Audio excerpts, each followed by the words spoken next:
Next, it's my pleasure to introduce Kris, who's going to speak to us about oriented matroids, patchworking in higher codimension.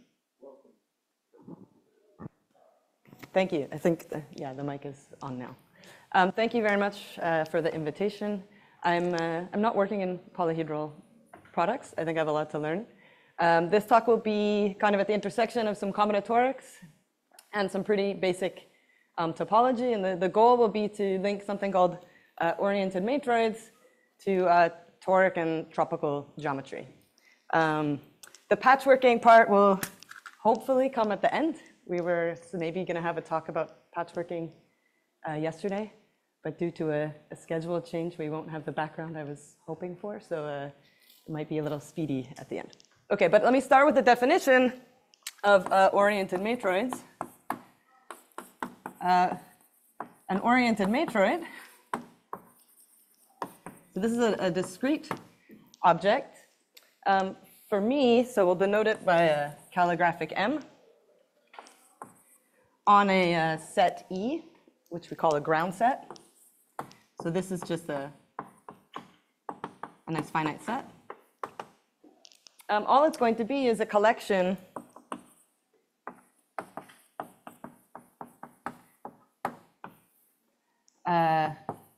of so-called covectors. So these are E tuples that have values 0, plus, or minus. So, okay, and these covectors will have to satisfy some axioms. I think there's about 4 axioms.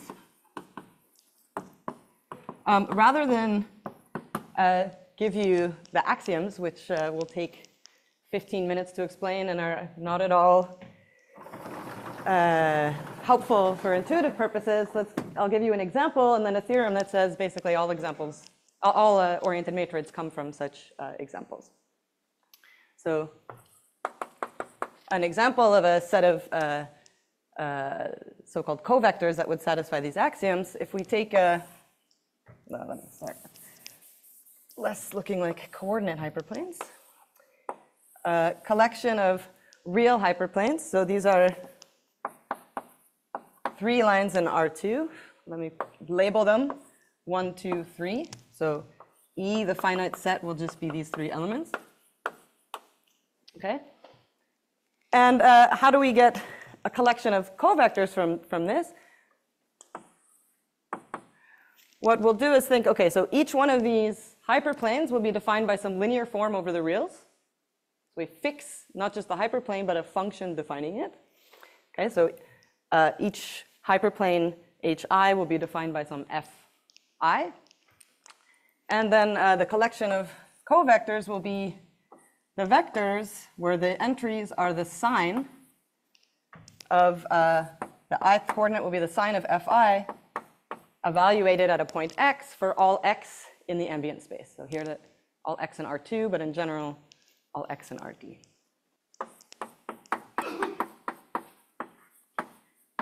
Okay, so normally we would have hi is equal to, well, the 0 locus of some linear form fi inside Rd. Okay? So for example, I need to, well, tell you what the plus and minus sign of each of these hyperplanes are. Let me take this arrow. Oops. Let me switch it. It'd be something like this. So the arrow is saying which side the linear form is positive on. And if I take a point in here, then the sign vector will be positive, right, in each entry. Okay, so any x in here will give me plus, plus, plus. Is this clear?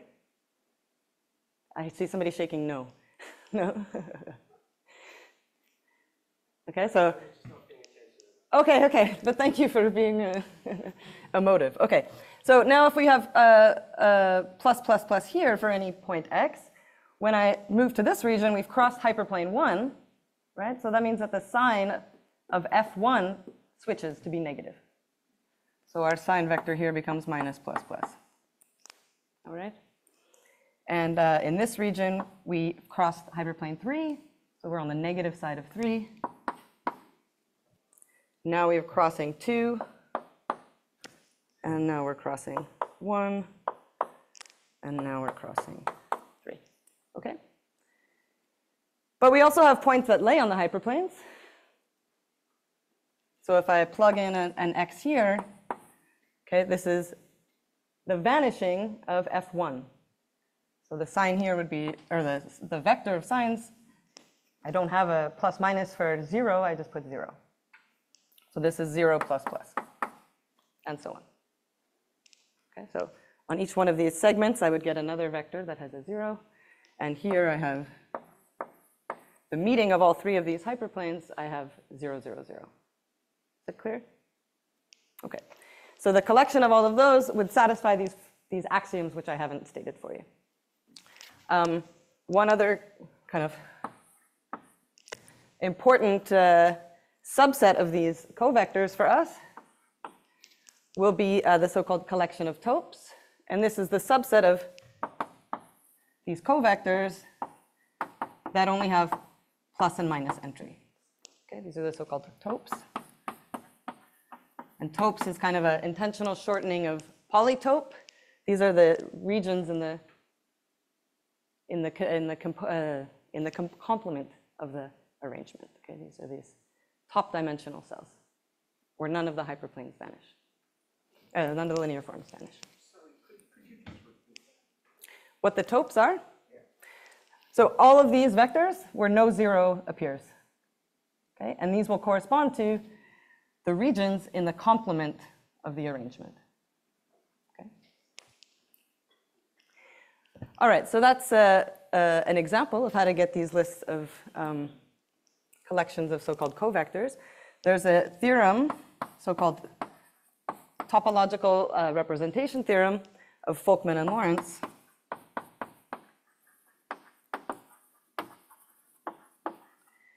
which says that every oriented matroid arises exactly in this way from, well, not just hyperplane arrangements in R, but pseudo-hyperplane arrangements defined over R.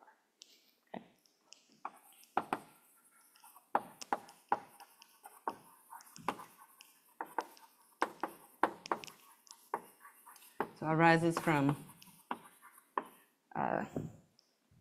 a pseudo-hyperplane. Or maybe it's better to say all matroids arise from pseudo-hyperplane. Yes? Can you tell us what is special if you have coordinate hyperplanes? So I kind of intentionally tried to not take coordinate hyperplanes. Right?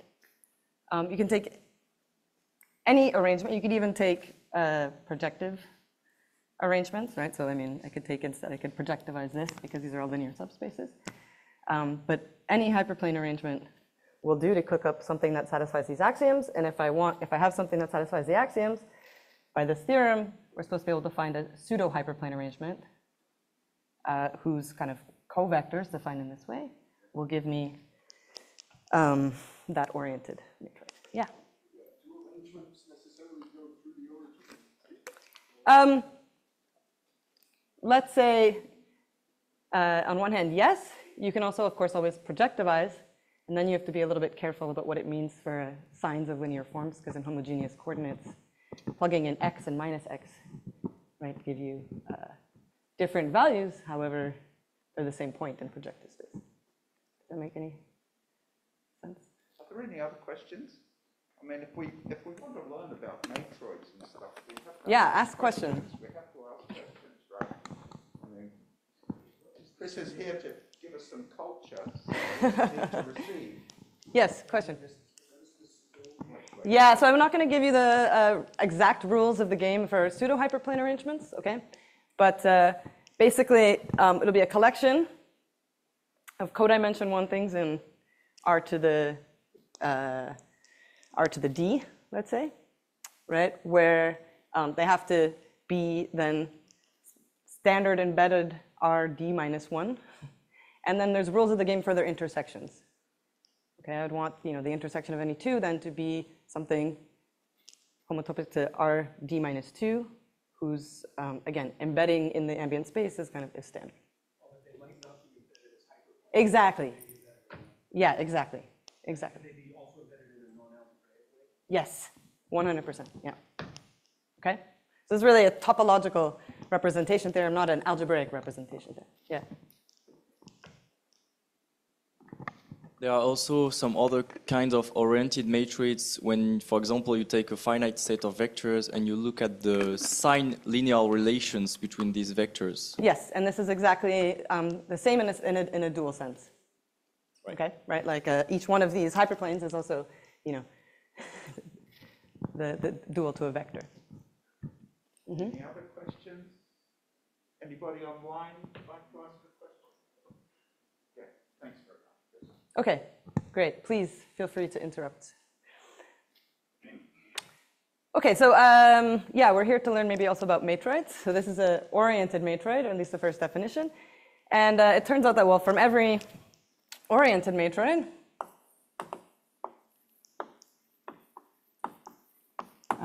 has an underlying matroid. So you should think oriented matroids are matroids that have a little bit extra structure.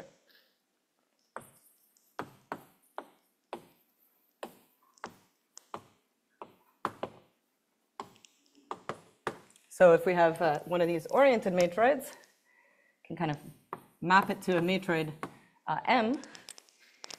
And we've seen just one definition of oriented matroids in matroid theory and oriented matroid theory. There are all kinds of ways of encoding these objects that are all equivalent, and this is somehow, for some reason, called a cryptomorphism in matroid theory. One way of describing this matroid with the definition is to give it so-called lattice of flats. You may have seen bases representations or other things. So how do we get from a collection of covectors that defines this, the so-called lattice of flats? We simply take one of these vectors that have entries 0 plus or minus and map it to the complement of its support. Oops. Okay. So the support is where it's got plus or minus ones. So here, if we look at all the collection of covectors, we'll see that the ones that we get from here, the support is the whole set. So any taupe, its complement of its support is going to be the empty set. Okay, so I get the empty set. Here I have one single 0, right? The support is 2, 3, but its complement is 1. I'm basically mapping to the zeros of the covector.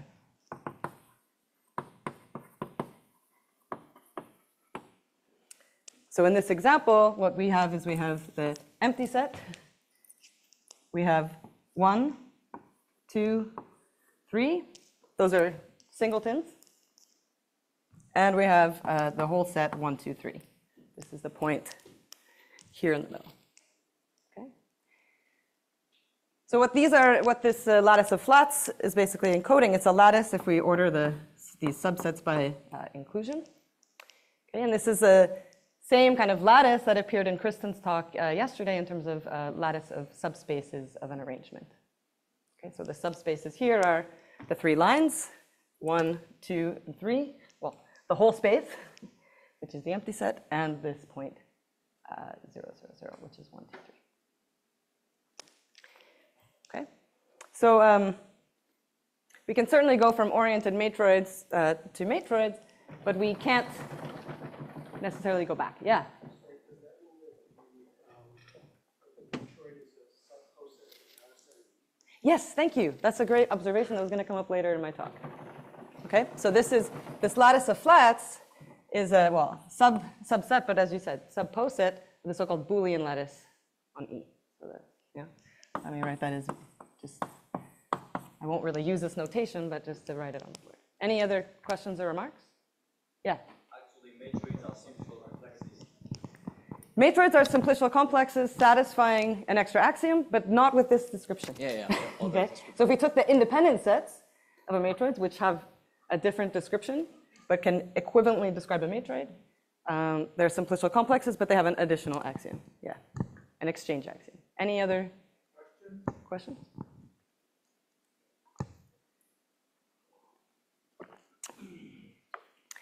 Okay.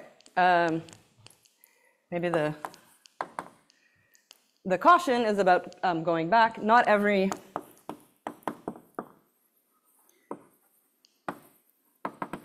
matroid is orientable. The first as in smallest kind of example, non-orientable matroid would be if you take the so-called phanomatroid, which is a collection of all subspaces of a projective plane over the field of two elements. Okay? Yeah. Using the word, was the word oriented the same as No. representable? Oh, sorry, representable. In the literature, you see the phrase representable matroid. That was going to come next. I want to say one more thing about this orientable business. It's actually a theorem, just to kind of point out how difficult it is to maybe figure out if a matroid is orientable or not. There's a theorem of Richter-Gebert that says that determining matroid orientability is an MP complete problem.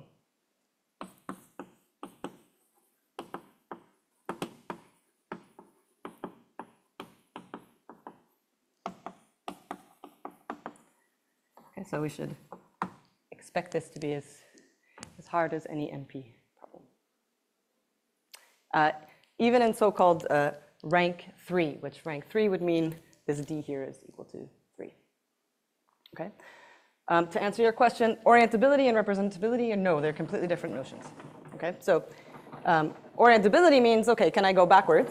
I have a matroid, can I find some oriented matroid? Or can I find some pseudo-hyperplane arrangement, right, which represents it in that sense? But the matroid representability that you're talking about is, I have a matroid, can I find an honest hyperplane arrangement defined over whatever field you like, okay, which realizes that matroid. Other questions? This is great.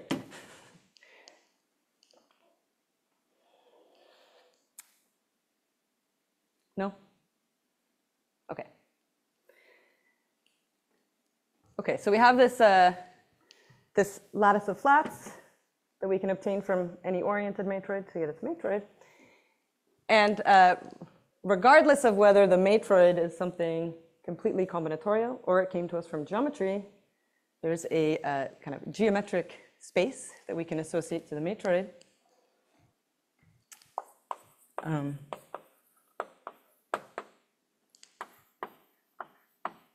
That's been extremely fruitful in linking matroid theory to algebraic geometry, toric and tropical geometry. So I want to define what this fan is. Oops. I need some notation. So we're going to just get it from this lattice of flats, which is some poset of the Boolean lattice, as you pointed out. So this is a definition of Ardilla and Clivens.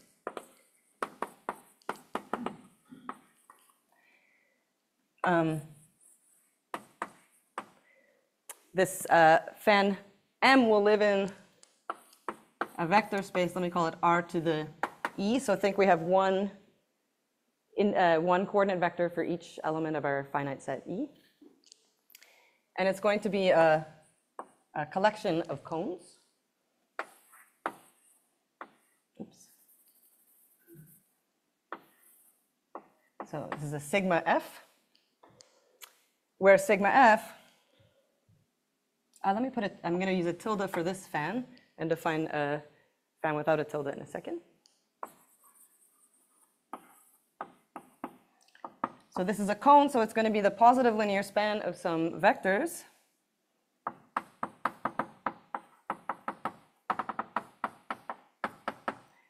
And I'm also going to allow myself to take a plus minus for one particular vector.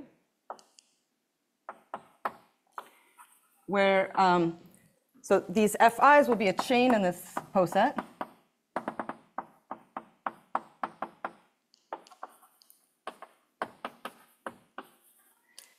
And what these directions actually are, so I have one vector for each element of a chain, for each flat. And just for convention reasons, I'm going to take V sub I not to be the indicator vector of the set I, but minus the indicator vector. This is just.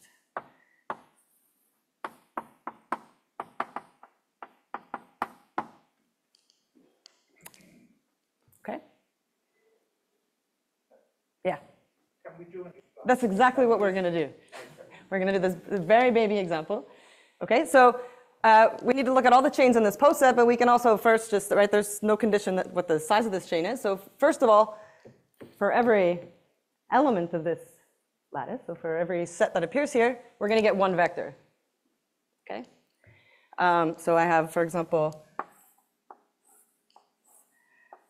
v3, v1, v2. Okay? Then I have v1, 2, 3, which is the sum of all of those. And I'm also allowed, oh, sorry, and I take minus v1, 2, 3. The size of E here is what? I'm drawing this in R3. So remember, E here was 1, 2, 3. So thank you. This is a picture in R3. Okay? And this is minus v1, 2, 3, and this is, okay? And now for, yeah. You mean this fact is a collection of cones? Yeah. Yeah. Because this union of Yeah, okay, no, yeah, no, fine. Yes, thank you. I write it like that. Okay? And now for every chain, so for example, 1 is included in 1, 2, 3. Okay, so I'm going to take this. Okay?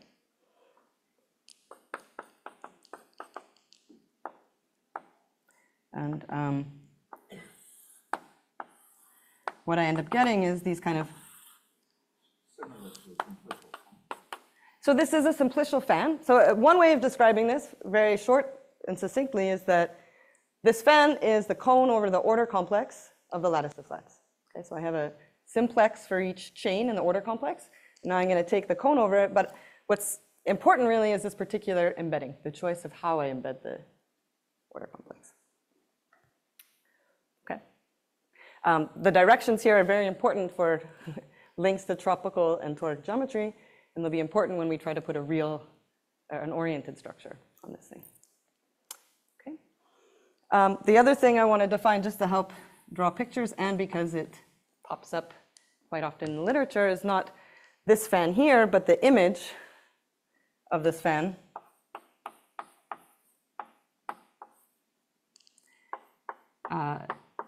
in this quotient space. Okay?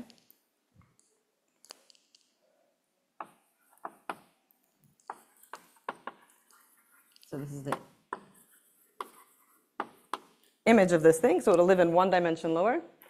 And this is the so-called projective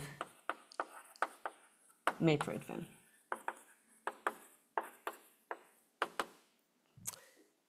Okay.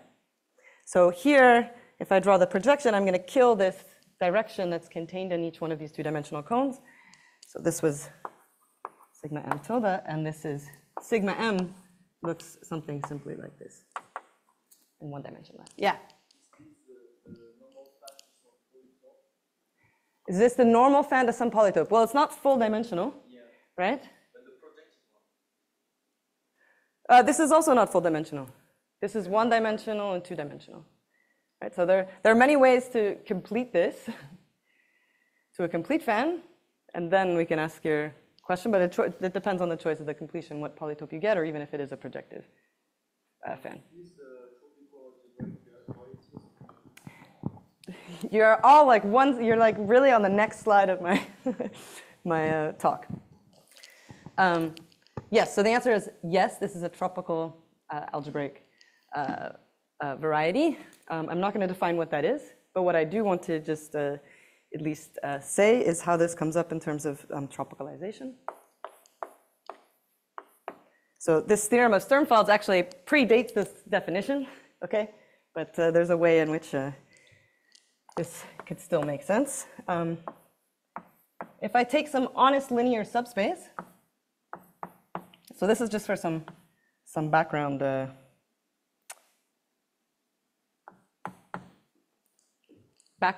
connecting this to tropical geometry.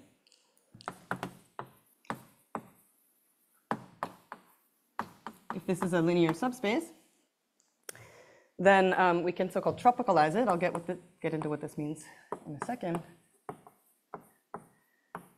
Then the tropicalization of this linear subspace is just equal to the support of this fan. So instead of the collection of cones, but the union of all of the cones of some matroid that's determined by the space, linear subspace L. So this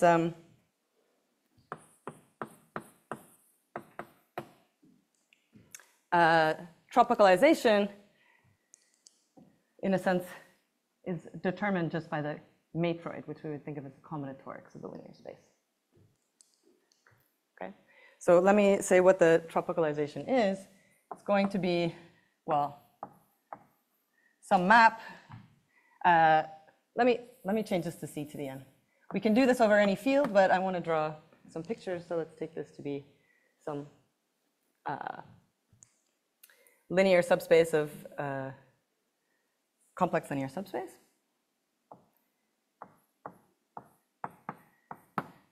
We can look at what this linear subspace looks like under the coordinate-wise logarithm of base t. So this coordinate-wise logarithm, first of all, well, it's going to do two things. First is you got to take absolute values if you're talking about complex numbers. And then you have to apply the logarithm. Okay. And then we're going to take the limit as t goes to infinity of that. So let's look at a picture. Or I should say, I don't want to take log of 0. Yeah? Are you thinking of L as an affine subspace? I'm going to do a drawing in an affine subspace. It doesn't matter. If this tilde here means I'm not affine, but in my picture, I'm going to do the affine picture. Will L grow up to be a variety eventually? An algebraic variety? L is always an algebraic variety. It's cut out by linear forms. Whether they're homogeneous or whether they're not homogeneous, right, will tell me whether it's an affine or not affine. Okay, so here's an L, which is affine. Okay, but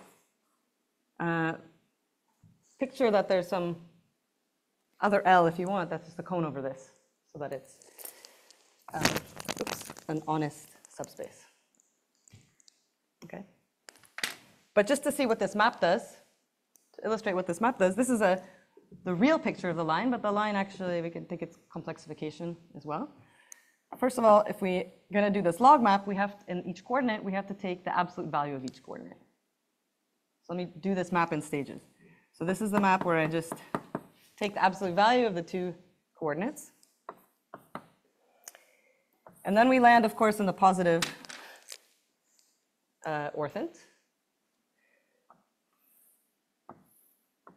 And I'm just taking the positive, making all the coordinates here positive. But the complex points would land in the inside here, simply by the triangle inequality. Okay. And now we do the log of each of these coordinates. And what we get is something called the amoeba of this line. And now we're back to R2.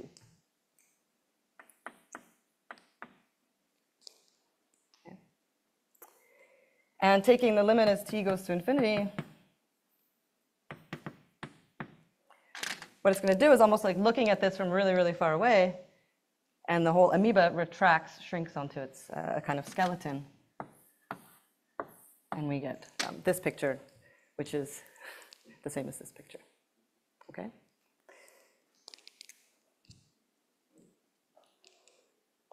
All right. Any questions about that? Okay. All right. So what we want to do now is instead of just having this matroid fan, but we want to encode this extra data of an orientation, these plus minus vectors.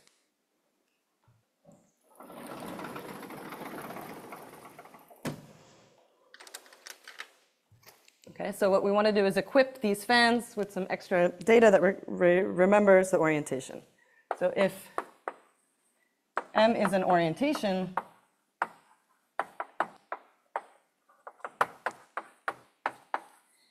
we want to define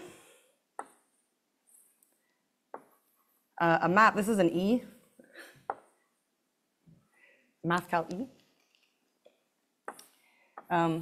For each cone of this fan, so the cones are indexed by chains of flats in this lattice, okay? If you want chains of subsets in this arrangement, subspaces in the arrangement. We're gonna look at all of the topes adjacent, or I guess the quote should go here, to every subset in this flag. Okay, so we need an example. Remember that the topes, these are the plus minus vectors. Okay. So if we go back to this example,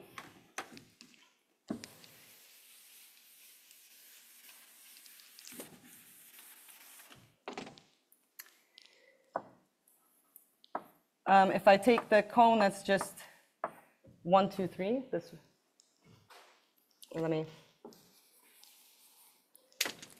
just look at the maximal chains. Take a flag 1, 1, 2, 3. Okay. Then what does it mean to be adjacent? It means I want to, the tope are the regions in the connected component. Okay. I want to have each subspace here that's indicated to be touching the tope that I write in the list. So for example, plus plus plus touches 1 and this subspace, so it's good.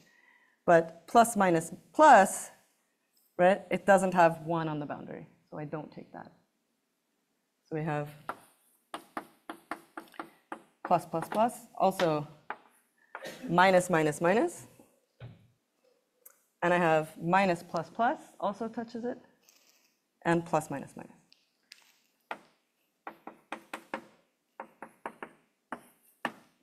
Okay. And so we have these four topes. Notice that no matter which,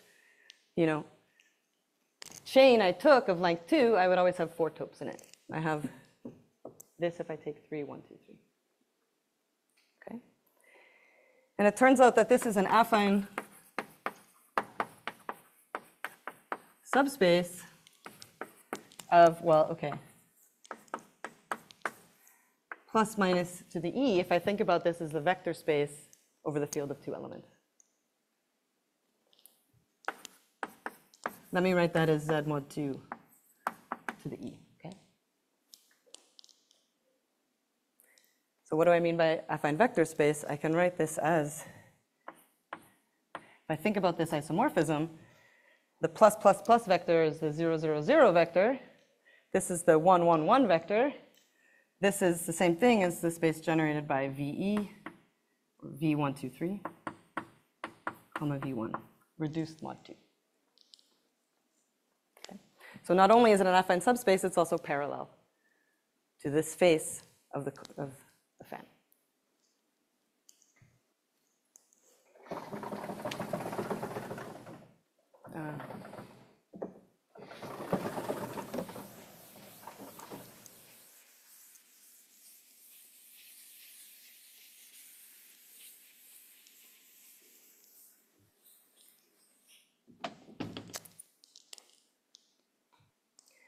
Okay, so what we're looking for now is we have this assignment.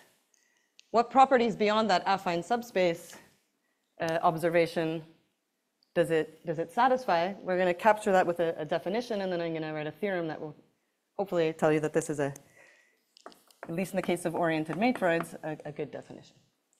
Okay, so this is now for any unimodular fan.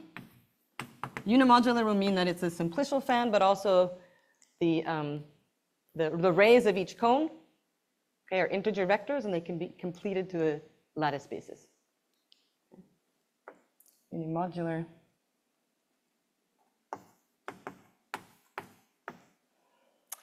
A so-called real phase structure real phase structure because there's something known as a phase structure already in tropical geometry, and real because we're only going to use plus and minuses, not arbitrary complex numbers.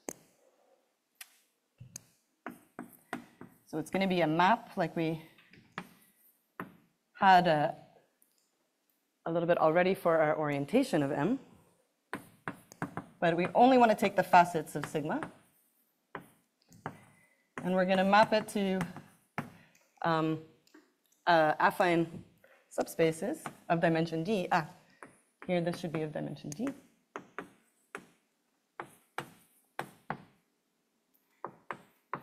Affine subspaces of dimension D of this vector space. So think about this as, you can think about it as 0, 1 if you like, but plus minus is more in line with what we had for matroids.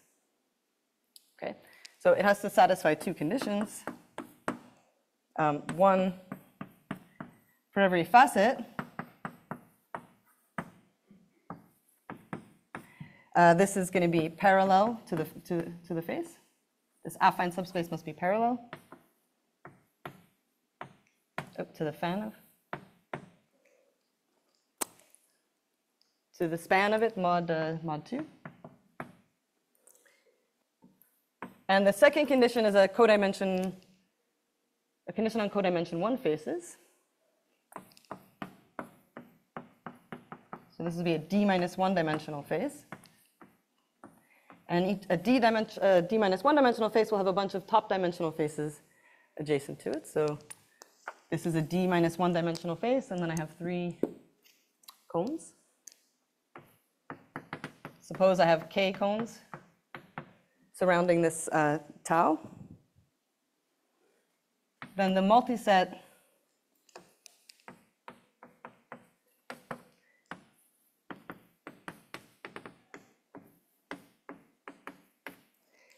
is going to be an even covering.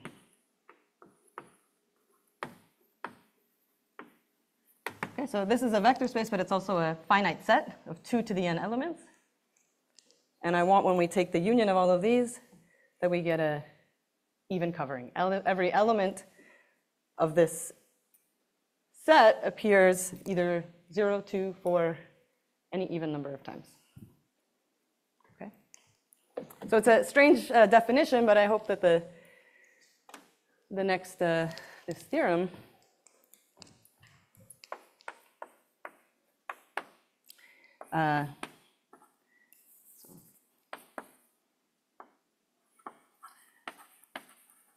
real phase structure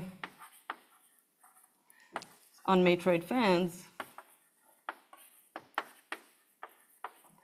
are cryptomorphic. So this is this word from matroid theory.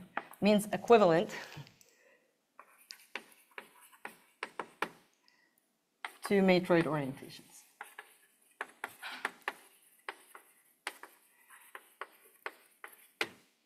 Okay. So having a matroid orientation, we can get a real phase structure. So here's the map. What you need to check for the one direction of the theorem is that it satisfies 1 and 2. I hope I convinced you, at least in the example, that it satisfies condition 1. This even covering condition needs to be checked, but it follows from the diamond property of this covector lattice. And going the other way is tricky. So you have some arbitrary assignment, one of these maps, that satisfies 1 and 2. How do you cook up a matroid orientation?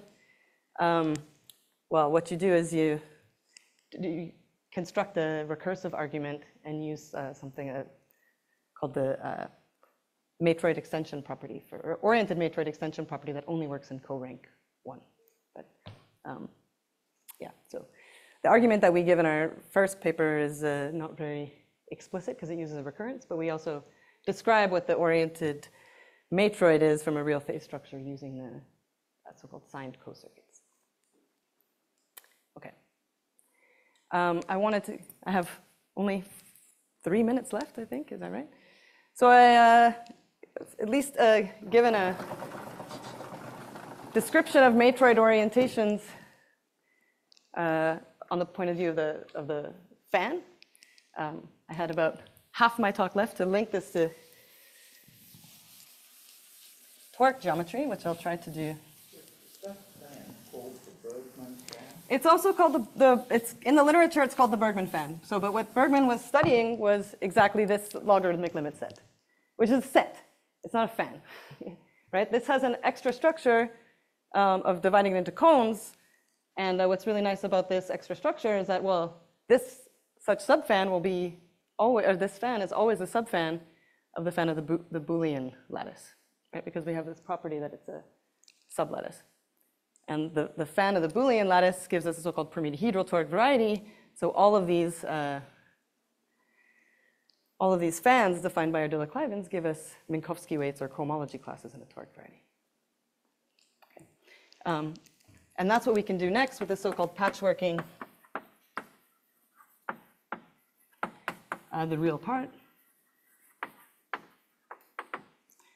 So this will be building some, well, actually cell complex in not R to the n. So if we have one of these real phase structures, but the disjoint union of 2 to the n copies of R to the n. So I'm going to index each copy by one of these sign vectors. Okay, and what this patchworking will look like. So I have a fan with one of these assignments. I'm just going to take the union over all cones of the fan, and then the union over all signs in the space that I've assigned with this E. And I take the symmetric copy of this. Okay. So it really looks like well, I have one copy of R to the n. I can think about taking a symmetric copy of my fan in each one of those copies. But I'm only going to take the cones in a copy if that sign vector appears there. Okay, so a quick example could be this kind of assignment.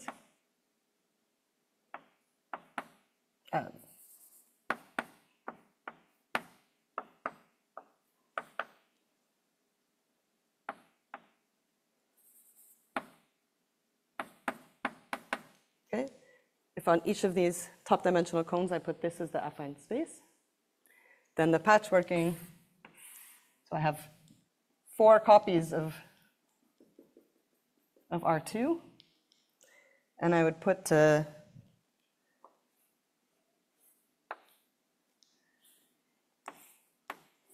just take this for the real part.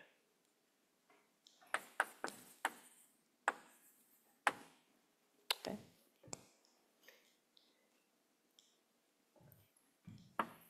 And well, these disjoint union of 2 to the n copies of R to the n is homeomorphic just via basically an exponential map to R star to the n, to a real torus.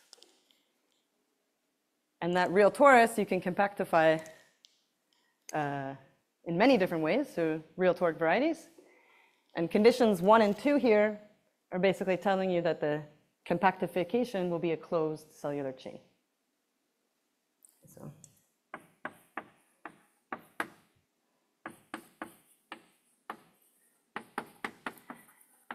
is closed in toric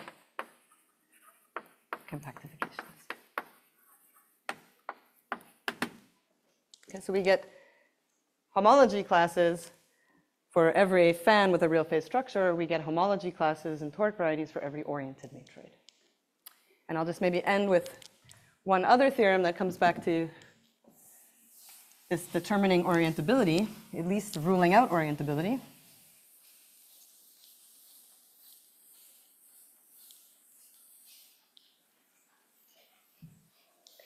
And that happens when you take the compactification of this R star to the n in the real permutahedral toric variety. Let me call that R pi E. So there's, I can take the fan from the Boolean lattice with this construction. That gives me a real toric variety, and hence a real toric variety. And every one of these matroid fans is a subfan of that. This is a particularly nice case. And the kind of obstruction theorem says that, okay, so here we have we can take the real toric variety of the fan of any matroid. So for this, I don't need an orientation, I just need the fan, right? So this works even if I can't go back in this map. And this is always a subvariety of R pi E. And the theorem says that if, and let's say that, so sigma m will always be dimension D.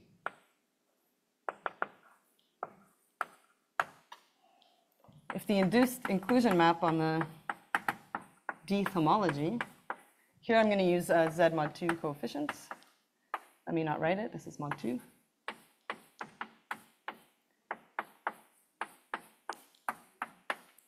If this map is 0, then M is not orientable. So we have at least a way of detecting non-orientability from, well, real algebraic geometry or real toric varieties. And I'll stop there. Thanks. Sorry for going over time.